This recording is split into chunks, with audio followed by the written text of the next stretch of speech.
You've probably had people on this podcast telling people that, eat legumes all day or legumes are dangerous, right? And people are probably like, I don't know what to do with this information. I'm going to make it really simple. The two things that you can cut out of your diet that are going to make a dramatic difference in how you feel every day are refined sugar and omega-6 vegetable oils. Welcome back to the podcast. How you doing? I'm great. How are you? So good to see you.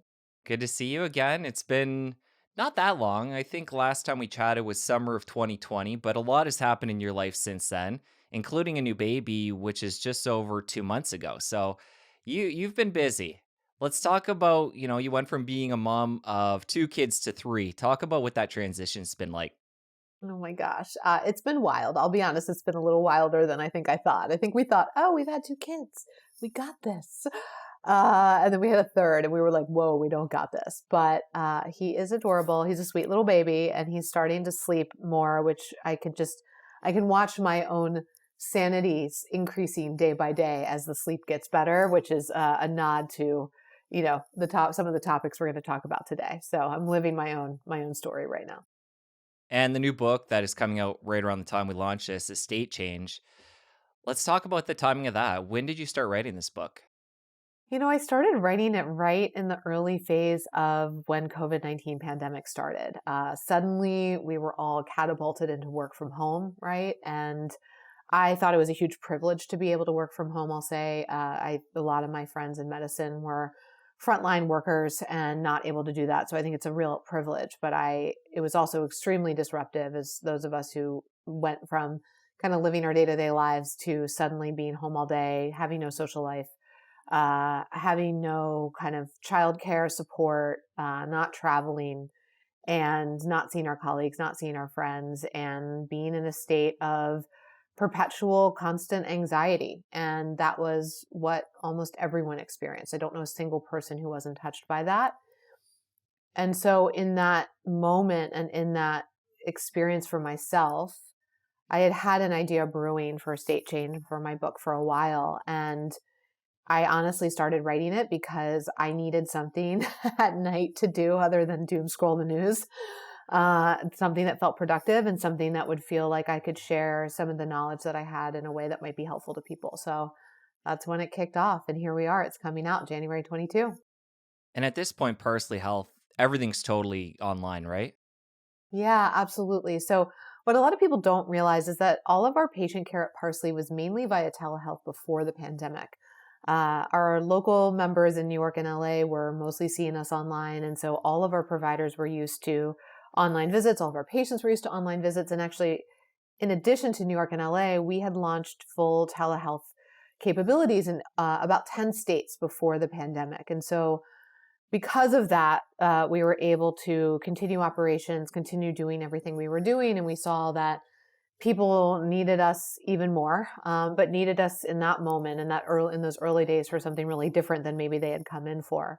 But we were grateful to be able to continue to provide medical care virtually. And what's amazing is to see the rest of the industry, come online, literally. And I had been predicting that this would happen for 10 years. I never imagined in a million years that it would be spurred by a pandemic, but that's what happened. And now telehealth is really normal for everybody, which I think is, beyond Parsley's success, it's huge, right? Because we think about how few people have adequate access to medical care. We think about how many people don't live near a doctor's office, don't live near the best doctor's office. So to be able to provide the level of information and care that we offer at Parsley anywhere in the country, and for busy people who don't have time to get to the doctor to be able to see us from their home or their office or their car or wherever they are, to me, that's just really awesome. And I'm just glad it's become a norm for everybody too. So it sounds like Parsley actually got busier since the pandemic. We did. And I also think it's not just, we're a service that really focuses on longitudinal health, right? We focus on the kinds of conditions we're all living with today: gastrointestinal issues, autoimmune conditions, infertility, hormone issues, like I call them period problems. We were seeing a lot of people for anxiety, depression, chronic fatigue anyway. And then you add COVID, to that. And I think it made a lot of people realize, or pay more attention to how they felt pay more attention to their bodies, pay more attention to their immunities, get curious about what was going on, want to protect themselves, want to understand the medicine, the science a little better. And that's awesome. To me, people being curious about their health is a silver lining from the pandemic. And so now you see people even more engaged in addressing these underlying conditions, optimizing their health, and just taking care of themselves. And I think what it made us all realize is that we all need a little help doing that. That's not something we're taught in school. That's not something that we all go to med school to do. And so it's been amazing to be there as an organization to be able to support so many people in that journey. Well, one thing that comes to mind as you talk about, your transition over the years to the business being totally online, and now with the pandemic, a lot more people working online. One of the factors that you talk about in your book that affects mood is all this screen time we're having. So, talk about on a personal level first how you've gone about adapting things so, your mental health doesn't plummet. And then when you're working with people that are basically in this new climate, a lot of people are forced to be on their computer for, countless hours each and every day. What can they do to, make the best of that situation for their well-being? It's a great question. And it's one of the things that I faced when I was first writing the book. All of a sudden, and I'm, in my bedroom, probably at that point, I had my second child. I had just had my second child in February of 2020. So I'm breastfeeding. I've got a new baby. Suddenly we're work from home. You think the world is imploding and you're spending, you know, 15 hours a day looking at a Zoom screen. And I was going nuts. I was literally going nuts. I was sitting all day. I was staring at a screen. You could just feel the burnout rising, right? And we've all experienced that. And as you said, this is a norm and it's not going away. So one of the things that I wrote about first in the book was our technology experience and our technology addiction. 90% of people misuse or abuse technology by the medical definition. And again, to your point, that's not always a choice. That's because of how our work is defined today. Tech is addictive. Social media platforms are addictive. News feeds are addictive. So I would spend 12, 15 hours looking at my computer for work. And then what would I do as I'm breastfeeding at night or pumping at night or sitting in bed or, I'm scrolling the news and I'm looking at social media for distractions. And you realize you're spending almost all of your waking hours looking at a screen. And that is depleting our cognitive function. It's making it harder for us to sleep because we're constantly overstimulated. It is not good for our bodies because it means we're not moving. And so I wrote about in the book, first of all, you got to be aware of it. It's just for all of us. It's not your fault. It is the norm, but it means that you have to do something about it. We can't just sort of say, okay, we're just going to live as a talking head forever and ignore our bodies from the neck down. And people started to say, and I would start to hear this from patients, I'm having back pain, I'm having neck pain, I'm having migraine headaches, I'm having anxiety, I'm having digestive issues because I'm not actually chewing my food. I'm just sort of like snacking as I look at the screen all day, right? This is the reality we're all living. And so what I recognized and what I even learned through my patients is how much we have to set limits on our technology. We have to. It's a matter of survival. It's a matter of survival of our mental and our physical health. And so that means a couple things. I think it's really important to cut off the video in as many of your meetings as you can, because it's been shown that when you're looking at a video screen all day, that is even more taxing for your brain than if you're just listening. Putting your phone away at night. So finding other things to do than look at a screen again. So if you're going from work all day to online shopping and looking at social media, you got to do something else that's analog. Go for a walk, cook. If you are commuting or you are getting in your car or you're doing anything, just like that is your time for no screens, right? I feel there's a study that shows that people are not comfortable now being more than 5 feet away at all times from your mobile device. I guarantee if you sit right now and you reach out your hand, is your phone within arm's reach? When I read across that in your book, it was. I had my laptop in front of me and my phone was within reach. And yeah, we'll caveat that with, for me and you, the work we do is, and again, now for a lot of other people, the work that people are doing is using tech. And not to use that as an excuse, but I mean, I was working at the time, so. Yeah, totally fair. But that's our reality, right? It's not about excuses, right? It's not about blame or shame for these behaviors. This is just our lives now, right? So if they're going to be our lives now, and if we're going to be effective in our lives and feel good with our relationship with technology, we have to set limits on it. So it's things like turning off your video, taking walking meetings, taking breaks at the end of the day or during the day, making sure that you're having opportunities to do analog work or social activities. One of the things that I do is, if I have a break in the mornings, Monday and Wednesdays, where I'm not in meetings and calls, I try to actually get out a pen and paper and kind of write down my thoughts and write down my to-do lists to actually just create times when you can get away from the screens, because we're not going to delete them from our lives. They're going to be part of our lives. That's the reality. But we can set limits on how we interact with them so that we feel a little bit better, so we feel less exhausted and burnt out, because the research is showing that being on video calls all day and scrolling social media at night is definitively leading to burnout, anxiety, and depression. And one thing I really found interesting reading in your book was a lot of people talk about the blue light from the devices and having that exposure at night and that having a negative impact on melatonin. That's something that comes up on the show all the time.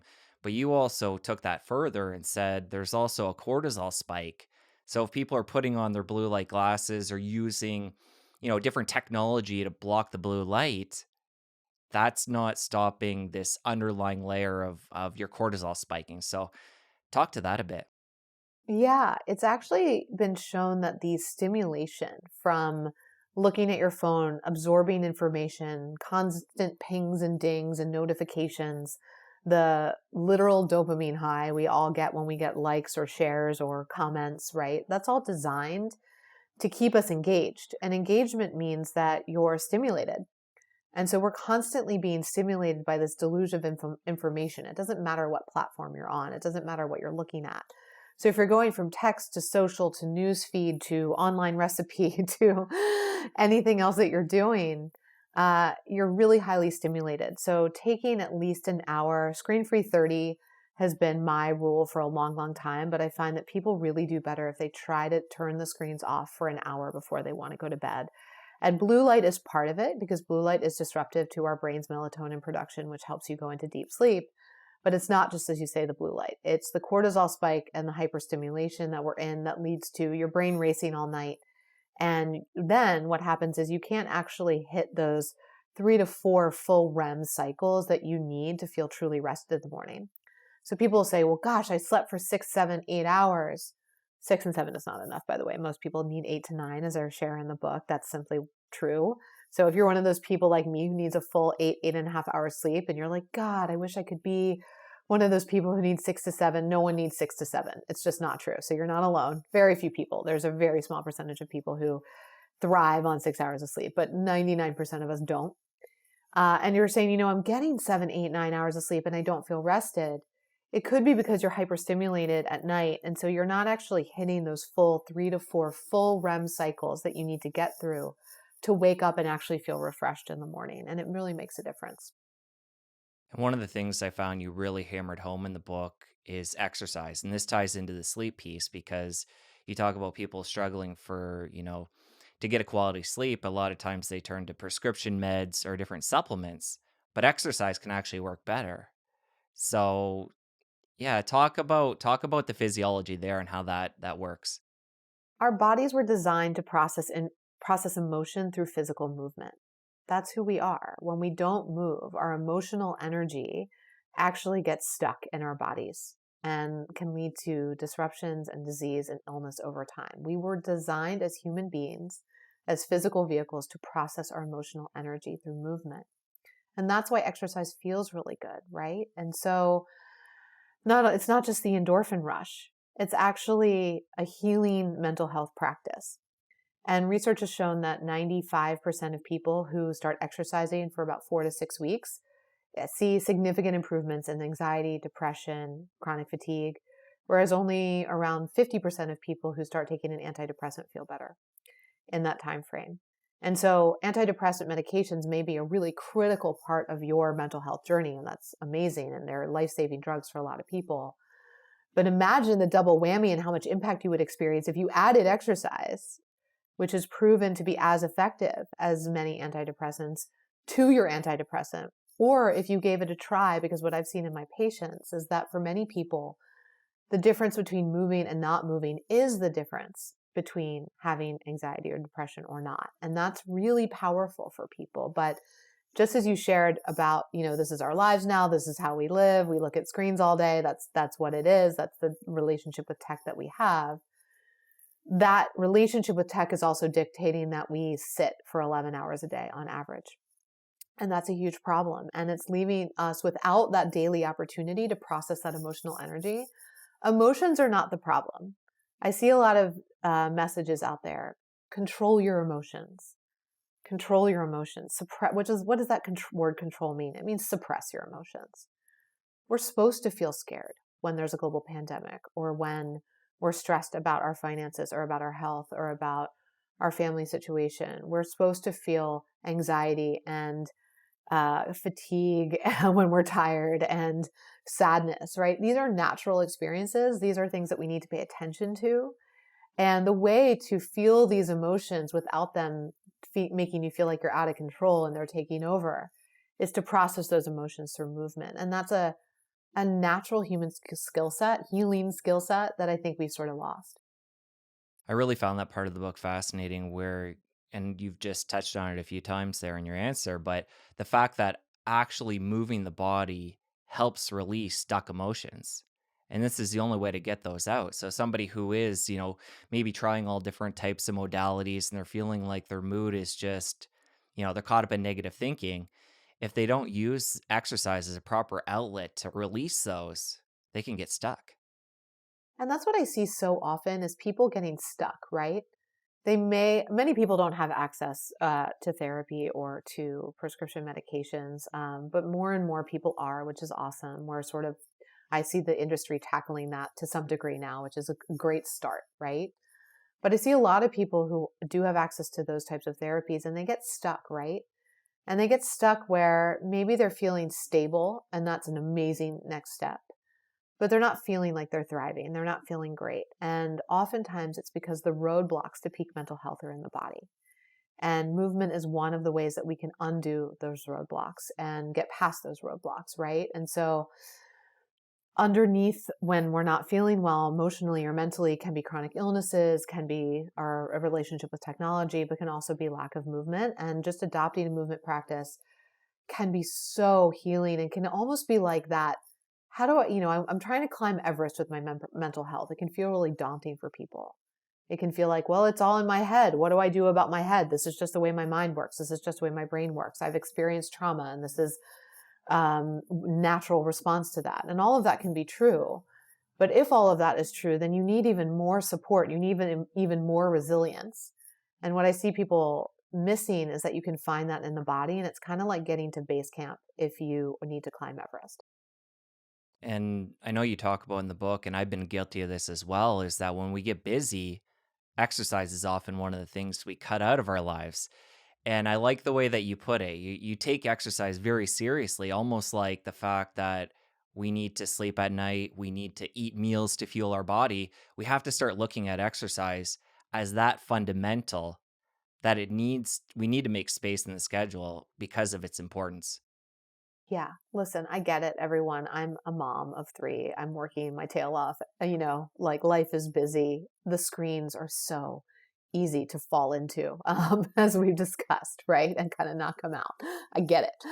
And exercise has been one of the things that's really hard for me to stick with. And I am a total yoga addict. It's like my love in life. It's the thing that makes me feel the best. And every time I hit that mat, I'm like, oh yeah, this makes me feel so much better.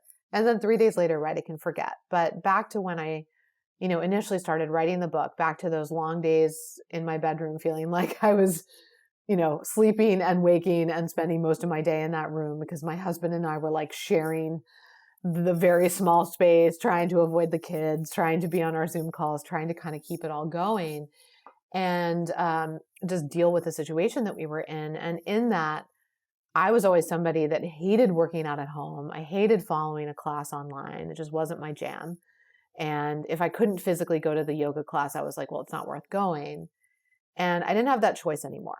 And so I had to figure out doing online workouts, shaking it up, trying different types of yoga, trying different types of online classes on YouTube.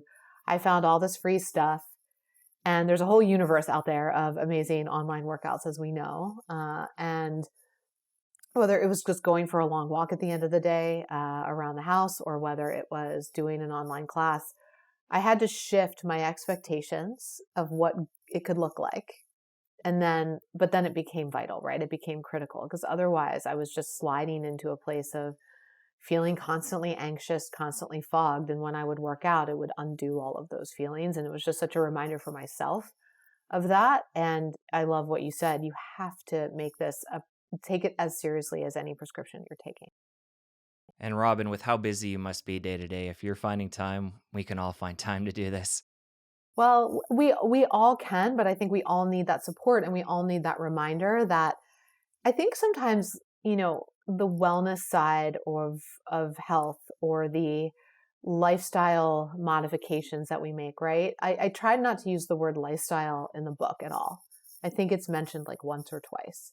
And one of the reasons I don't like that word is that we've sort of dictated that lifestyle change. That was like a floofy idea to me, especially in medical training, right? Lifestyle change. What does that even mean? Is that like your outfit, right? Like, what's your lifestyle, right? Is this like where, the restaurants you like? Come on, this sounds like a marketing term. But as I trained in medicine, and especially as I trained in the functional side of medicine, I learned that 90% of our health is socially determined, meaning determined by what you eat, how you move, your environment, how you manage stress, even your education level, your access, right? So 90% of your health is actually determined by all of those things. And what are those? What do those fall into? Well, this umbrella term, your lifestyle. And most of the conditions we face today, the things I talked about earlier, the depression, anxiety, autoimmune disease, inflammatory conditions, GI issues, hormone imbalances, metabolic issues, these are all what we call in medicine lifestyle modifiable conditions. But this is really real, because if you could modify all of these conditions, and in many cases resolve many of these conditions through quote unquote lifestyle, all those things I talked about, well, it seemed to me that maybe we should put these things on the prescription pad. Maybe food as medicine should be the first thing we prescribe. And yes, prescription drugs are essential and important tools. We can't live without them. But they can't be the only tool in our tool basket, because if all you have is a hammer, everything looks like a nail. But if every one of these conditions that we're facing is lifestyle modifiable, we got to start taking that really seriously. And so I went from the sort of skeptical doctor that didn't take these things seriously to diving into the research of what does it mean to take them seriously, right? Because I also saw that a lot in medicine, what I call lip service to eat healthy, move more, right? And then those sound like platitudes, and they sound like shoulds, and nobody wants to hear a should, and that's boring. And we don't take it seriously. We don't think it's really going to do anything. But when I dove into the research in this book process, especially to say, wow, what is the research around exercise? And wow, it goes head to head with most antidepressants. And wow, the recommendation is actually from the medical literature that we as doctors should be prescribing exercise first in all cases to every patient with a mental health issue. And we're not doing it. Why is that? Wow. Wow. So your doctor, it is in the literature that that's what your doctor should be prescribing. It's probably rare that your psychiatrist, therapist, primary care doctor, neurologist, whoever you're seeing has prescribed this to you. And so to me, it was just, we have to get medicine and our sort of expectations to shift. And that's what the book is about. And when it comes to, prescribing exercise being such a rare thing for medical doctors, why do you think that is? Because we're not trained in it. I went to great medical schools and trained at great medical institutions. You have courses upon courses around pharmacology and how medications work. Need those for sure. Super important. Not saying we shouldn't have that.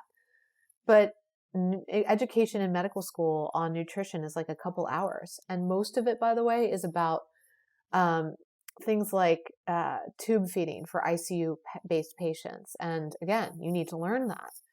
But most of your health is happening not in the doctor's office. Most of your health is happening in your life. And most of the diseases that we're experiencing today that are driving up our healthcare costs and are driving us to feel like crap every day and that are sending us to the doctor's office, I think about 40% of visits to the primary care doctor are for gastrointestinal issues. IBS, bloating, reflux, diarrhea, constipation, 40%. And yet we don't teach anyone anything about nutrition. And 70% of the American diet is ultra refined and processed. So we're not connecting the dots, and there's no line on the prescription pad in my training for nutrition, for food. And so you just aren't trained to prescribe it the way that you're trained to prescribe a drug. And at Parsley, nutrition and food as medicine is actually the first line on our prescription for every single patient. And we, of course, prescribe medications too, but that is the first medicine for everyone. And you would not believe how you can clear up so many conditions that people have been struggling with for years just by changing what they're eating. It seems like it's magic, but it's not magic. It's the science, but the science isn't baked in, or the practice of the science isn't baked into our medical education. Well, let's dig deeper into the food piece then and talk about that because I think for a lot of people, they want to eat better and they want to make changes in that realm, but it can be so confusing because so many different health experts are talking about different diets and what it takes to eat healthy. So, what does that mean for somebody coming to see you at Parsley Health? Yeah. There's a lot out there, right? And people are like, eat beans, beans are dangerous. And everyone's like, head is spinning, right? I mean, you've literally heard both sides of that argument. You've probably had people on this podcast telling people that, eat legumes all day or legumes are dangerous, right? And people are probably like, I don't know what to do with this information. I'm going to make it really simple. The two things that you can cut out of your diet that are going to make a dramatic difference in how you feel every day are refined sugar and omega-6 vegetable oils. Refined sugars, refined carbs, and you can get rid of both those things in one fell swoop, by the way, if you cook most of your meals and eat out less and eat processed and packaged food less. You don't even have to think about reading labels. If it has a label, it's probably filled with both of those things. That's just how to think about it. And so it sounds reductive to say that, but if 70% of our diet is ultra refined packaged processed foods, that means that we're eating a preponderance of refined sugar, refined carbohydrates, which are effectively in the body refined sugar. I remember one of the first things that really stuck with me when I worked for Dr. Oz way back before med school and worked on his radio show, and I talk about in the book, was how we were recording like practice sessions for his radio show. And I think he had written a book on this. I think this was from one of his books, but he said eating a plain bagel is like throwing a grenade in your stomach. And I was like, what? As I looked at my, bagel that I was eating, because like, what else did you eat as like a student at the time? And refined carbohydrates create this inflammatory, or sugar creates this massive inflammatory cascade that causes disruptions in your microbiome that lead to brain fog and inability to make some of the neurotransmitters that you need to have a healthy emotional state. It causes inflammation in our immune systems, chronic inflammation. It causes a disruption in our blood sugar that chronically leads to brain fog, anxiety, depression, right? So, wow, starting right there, if you're not eating the refined carbs or refined sugar, the things that come in a package bag, something that you have to pop open, you can really make a massive dent in the negative things that are affecting how you're feeling. And then with all that refined carbs, refined sugar comes omega-6 fatty acids. And omega-6s are a problem because we're supposed to eat as human beings around a ratio of 4-to-1, omega-6 to omega-3 fats. And we get in America, I've seen different research, but it averages anywhere from 15-to-1 to 25-to-1 ratio of omega-6 fats. And where are omega-6 fats coming from? If you're like, what on earth is an omega-6? It's a type of fat that's in your rapeseed oils, your vegetable oils. It's all of the fats that are in kind of shelf-stable foods. It's in the fats that they're using because they're cheap in restaurant food, takeout food, fast foods. Even nicer restaurants, honestly, are cheating a lot of the time and using crappy oils. They just are. They're a lot cheaper than using olive oil, and that was just high in omega-3s. And so we are getting a really skewed ratio, and omega-6 fats are not only inflammatory, they deplete the cellular integrity of our brain cells, because our brains are mostly made of fat. And our brain cells need omega-3 fats to be and stay intact and therefore to work. And so when you think about, all right, Robin, you're telling me what not to eat, cut out the omega-6s, cut out the refined sugars and refined flours, then what do I eat? It really comes down to eating whole grains, eating tons of fruits and vegetables, eating high quality animal protein and seafood if you're eating that, and adding as much omega-3 fats to your diet as possible. And it's been shown that when you add omega-3s, even if you're adding high quality omega-3s in supplementation form, it can significantly reduce anxiety, for instance. And so we got to counteract the diets around us just as we have to counteract the technology around us with the good stuff, right? And when we counteract with the good stuff, we will start to feel better, even if some of the bad stuff makes its way through. So for somebody that's say made a couple of big changes that you talk about here, removing processed sugars, processed foods, and the bad oils, if they're eating periodically, different say seafood that contains omega-3s, do you find in your practice if somebody has, made that leap to cutting out the processed foods but eating a clean diet with fish, do they get enough omega-3s or is supplementation basically a necessity for everybody these days? They can get enough, but when the trick nowadays is if you're avoiding some of the bigger, fattier fish with, because of the mercury content that like the tuna and the swordfish have, sometimes it can be harder to get enough of those omega-3s, right? With like shellfish, people are like, oh, I shouldn't eat shellfish for my cholesterol. Shellfish has some healthy fats in it, but has sometimes less of that omega-3 content. So it can depend on which fish you're eating. Wild salmon's a great source of omega-3 fatty acids, but like how much salmon can you eat, right? I know I get sick of it. So I recommend supplementation just to balance things out because listen, I'm a healthy eater. We cook a lot at home, but I love to eat out. I love to travel. I get busy when I'm at my office and I order lunch, right? I order good foods from decent places, but I know they're getting those omega-6s in there, right? Like I can't police all the food in the world. It's too hard, right? And I don't want people to feel like food is this enemy that you have to like be on guard everywhere. You have to make the basic changes. And then sometimes I think, especially in the omega-3 category, there's a couple of supplements that I find, and we talk about kind of our Kickstarter kit that set you up for a healthy mental health foundation in the book. Um, Listen, I think you can get a lot of what you need from diet.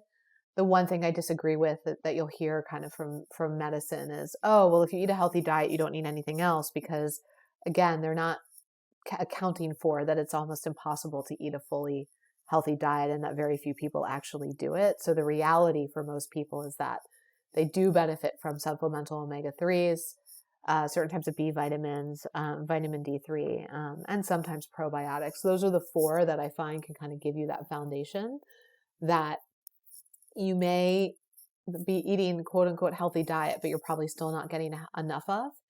And then for a lot of people, they don't have access to healthy food as they might. And so sometimes the supplementation can be really game changing.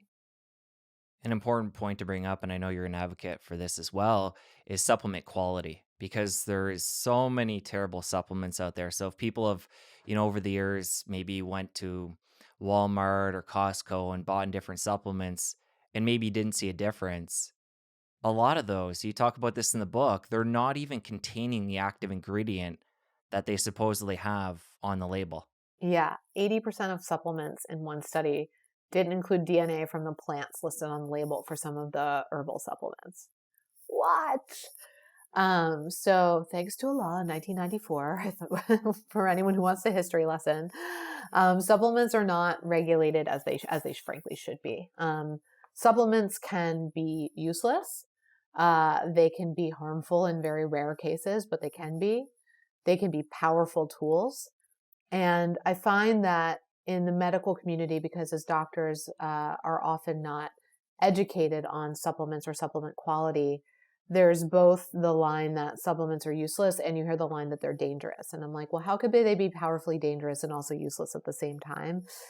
Doesn't make a ton of sense. So listen, some supplements can be useless because if they're not actually containing quality ingredients, meaningful amounts of the ingredients on the actual labels, or they're not formulated in a bioavailable way, so they're not formulated in a way that your body can use them, yeah, then they are useless.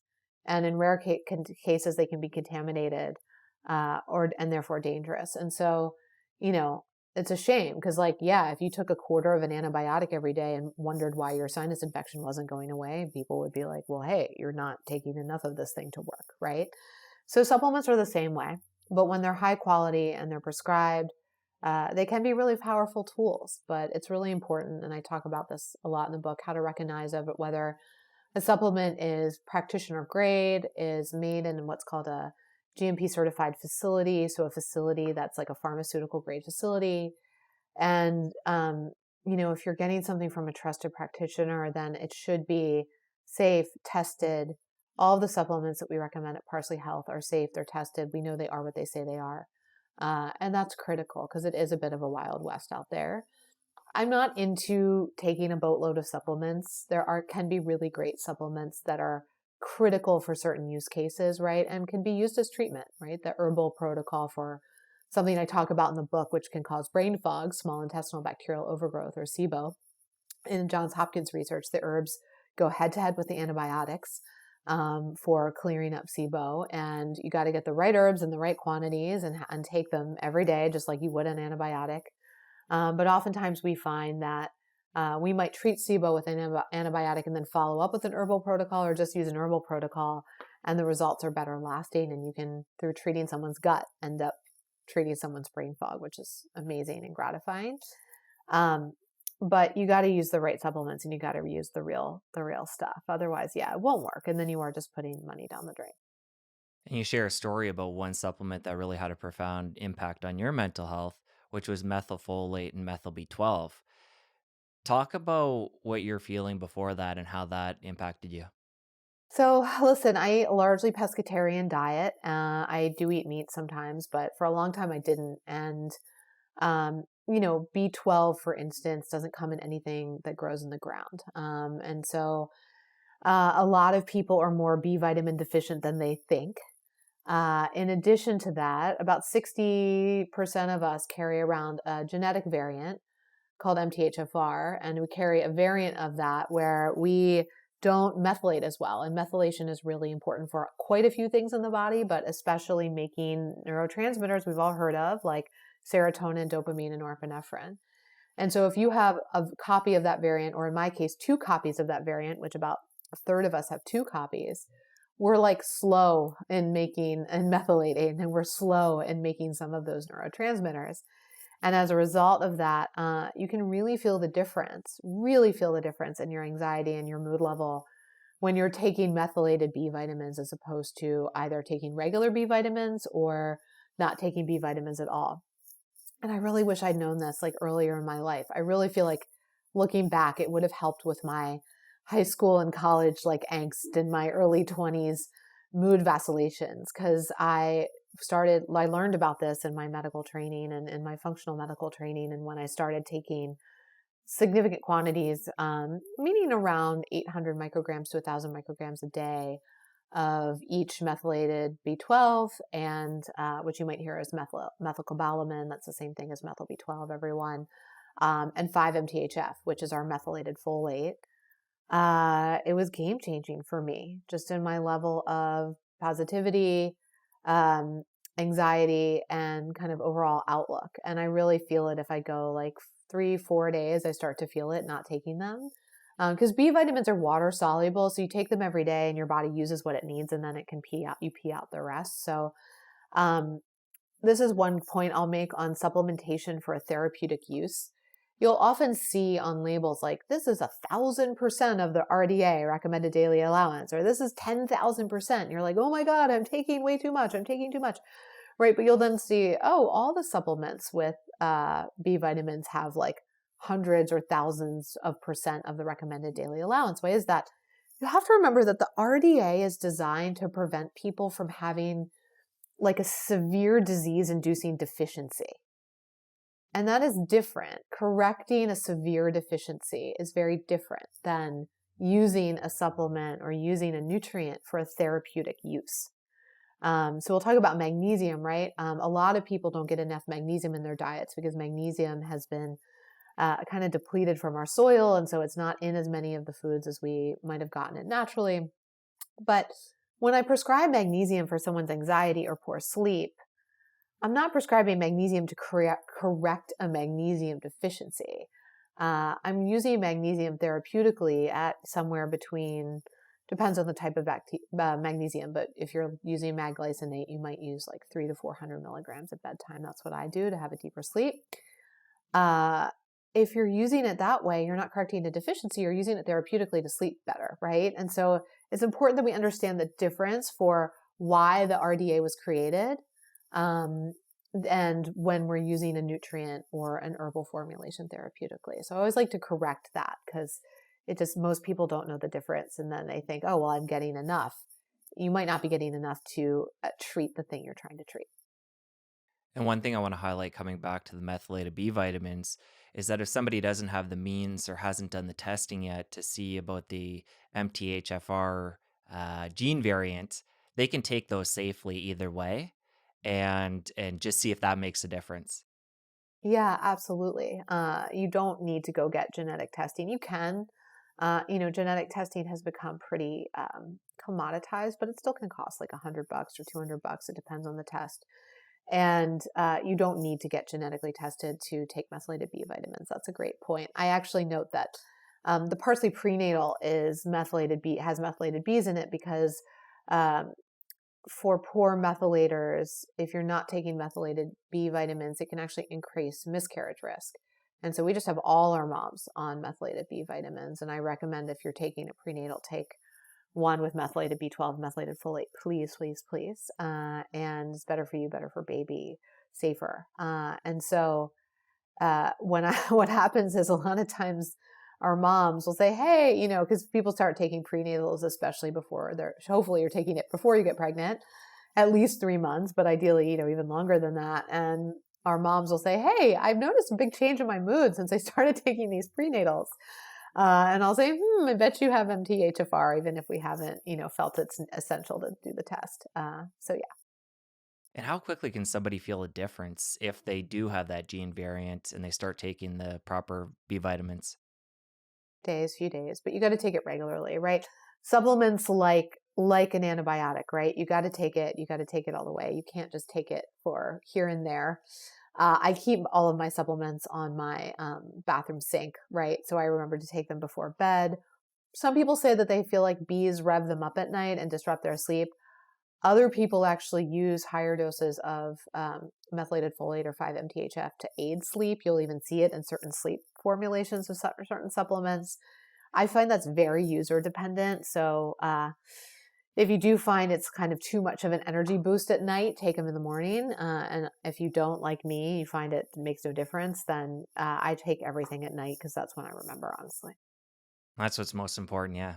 Get it in on a regular basis. Let's go to the other end of the spectrum. We talked about food, supplements. Let's talk about intermittent fasting.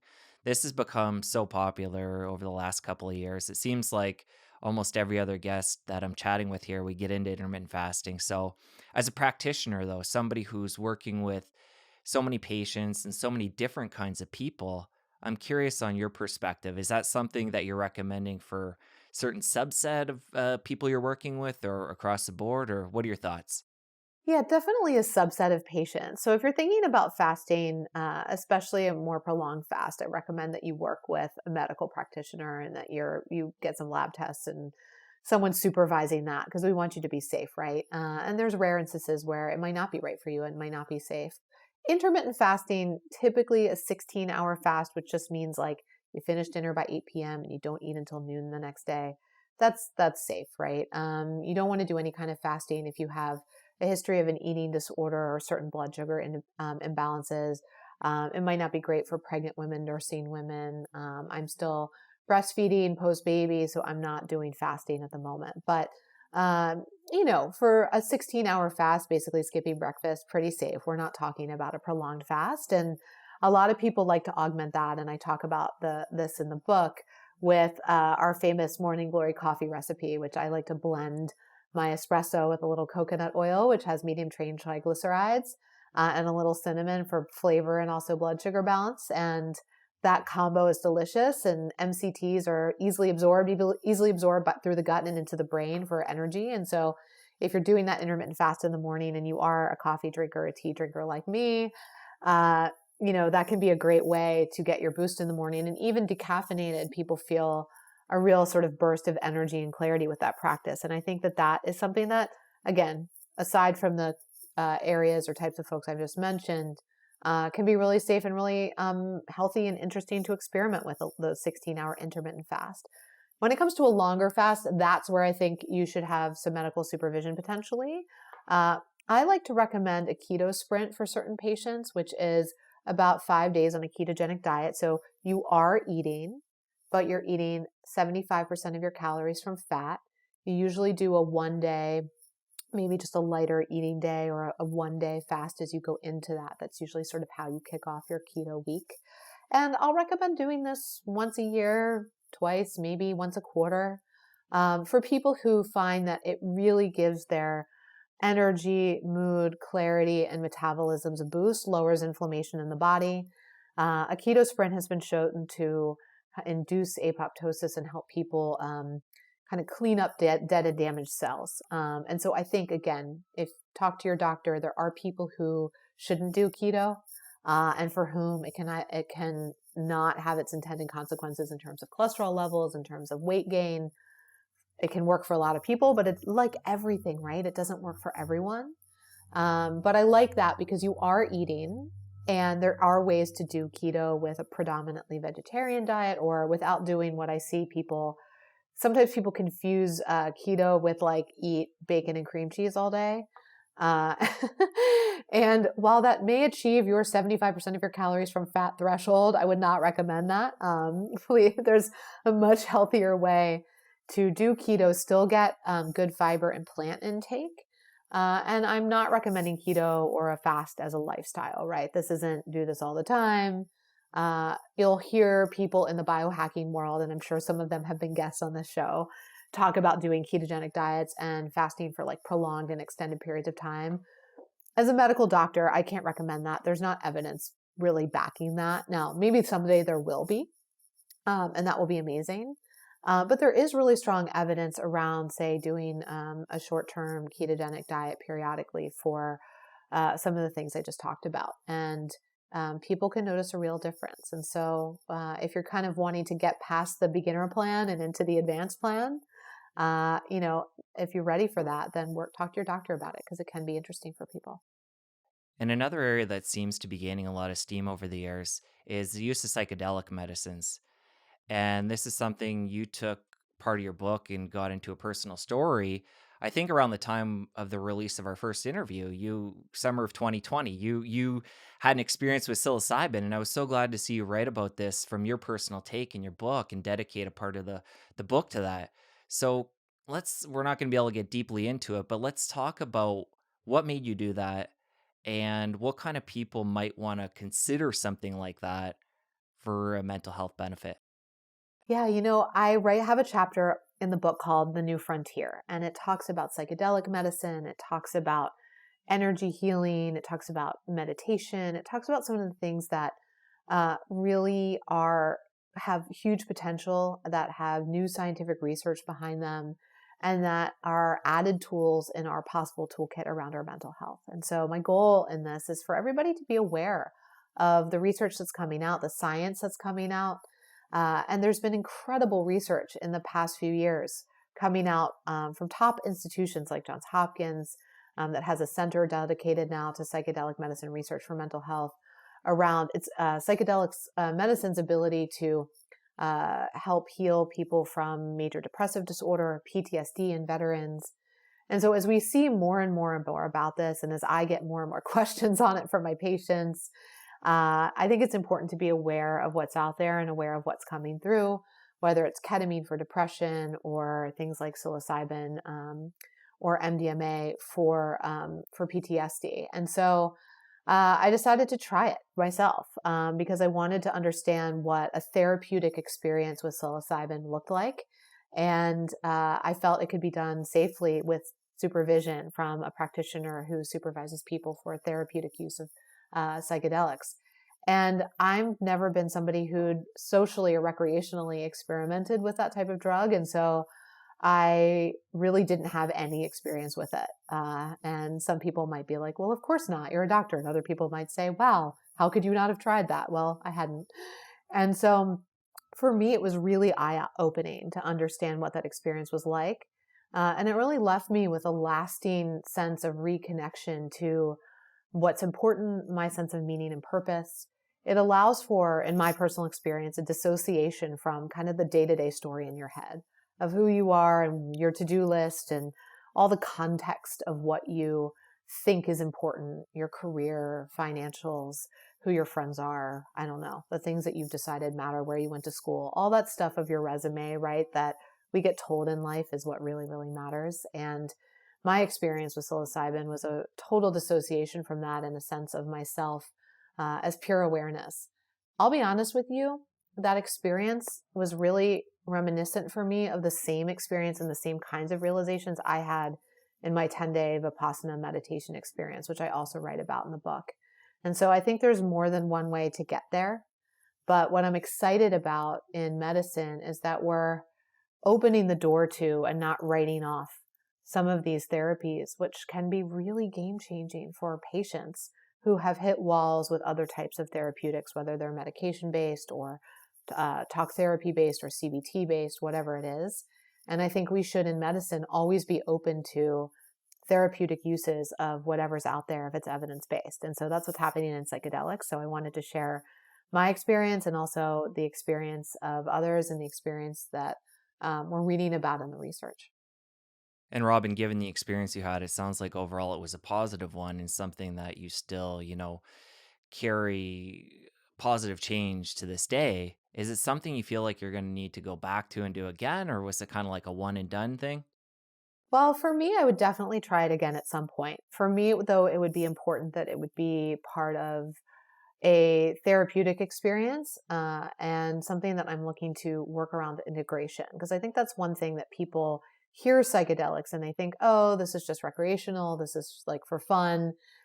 What we're talking about here is not recreational use of psychedelics. What we're talking about here is both use of psychedelics plus integration therapy, which is understanding, making sense of your experience and working with a therapist who's trained in integration therapy to, again, integrate that experience that you had with the psychedelics so that you can make lasting change in your life. So would I try it again? Yeah. Do I have plans to? Not at the moment. That was in that one window for me when I wasn't pregnant or breastfeeding for like the past 3 years. So I'm going to get past all that before I think about doing it again. But I think that is it something that for certain patients who are hitting the wall with other therapies that I might potentially recommend for them, for the right person? Yeah, absolutely. So you mentioned there the meditation experience that we actually got into the story a little bit deeper last time you were on the show. Talk about a little bit more in detail the similarities if you compare, the psilocybin experience to taking that 10 days in silence. 10 days in silence is probably the hardest thing I've ever done in my entire life.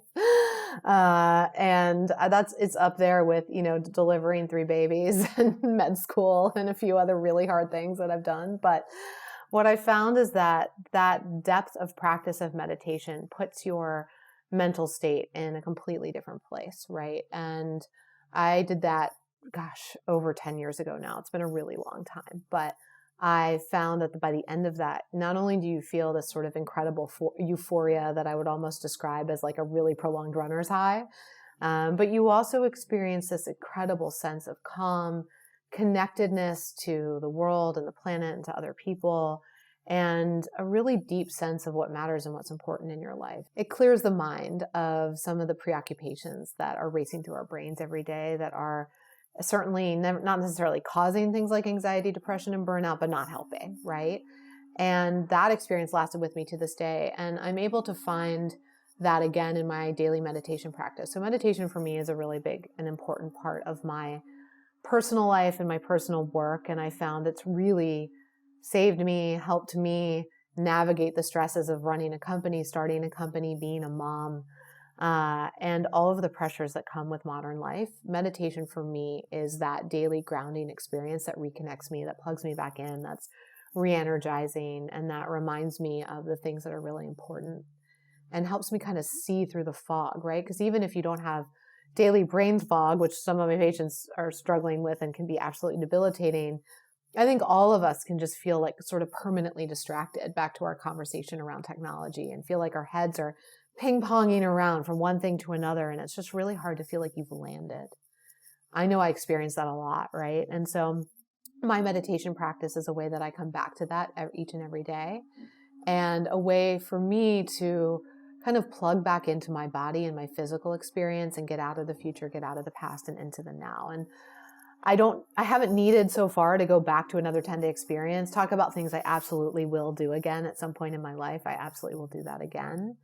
And, I don't have enough personal experience with psychedelics. I wouldn't call my one-off experiences enough to really understand if that could be lasting for me in the same way as meditation. But I know that meditation is free, safe, and something that all of us can try doing every day. And that if you get into a rhythm with it, even if it's 2 minutes in the middle of a stressful day, right? Coming out of a crazy meeting or a stressful phone call, or if yelled at your kid who was throwing a temper tantrum, right? We all have those moments where we're just like, yeah. Having a 2-minute breathing practice to just turn to, right? I might not have a moment that right then to go for a walk or to do a yoga practice, or to, maybe I can do some jump squats. That helps too. But having something that I can turn to just in that moment is really, really powerful for me, and something that I know will be a lifelong practice, and that I encourage every one of my patients to do. Not everyone is like up for that. Meditation can seem a little scary or intimidating or out there. I promise you, it doesn't have to be weird or hard. It can just be a simple inhale for 4, exhale for 6 breath, and you set a timer on your phone for a couple minutes. It's something there's a bunch of things in the book that I don't recommend everybody try. Say, talk to a doctor. Meditation is something I recommend everybody try. Just do it right now. Well, Robin, I know I got to let you go, but the new book is a great read. State Change. Highly recommend people get a copy. Other than getting a copy of the new book, how can they connect with you after the show? Connect with us at Parsley Health on Instagram and on Facebook, and Robin Berzin MD on Instagram and Facebook. You can also go to Robin Berzin MD and buy the book. You can get it from Amazon. You can get it from Barnes & Noble. So please pre-order the book, or order the book, because it's out. It's coming out in very soon. And it's such a labor of love for me to share with you all of the ways that we can achieve that state change every day, and to get past these roadblocks to experiencing peak mental health. And so I hope it's of service to everyone out there. So check it out. All right, Robin, I'm going to link everything up in the show notes. Really appreciate your time. I know you're super busy, and enjoy the bliss of becoming a mom for the third time. And I really enjoyed this. Thank you. Thank you. So good to see you. Thanks so much. Thank you.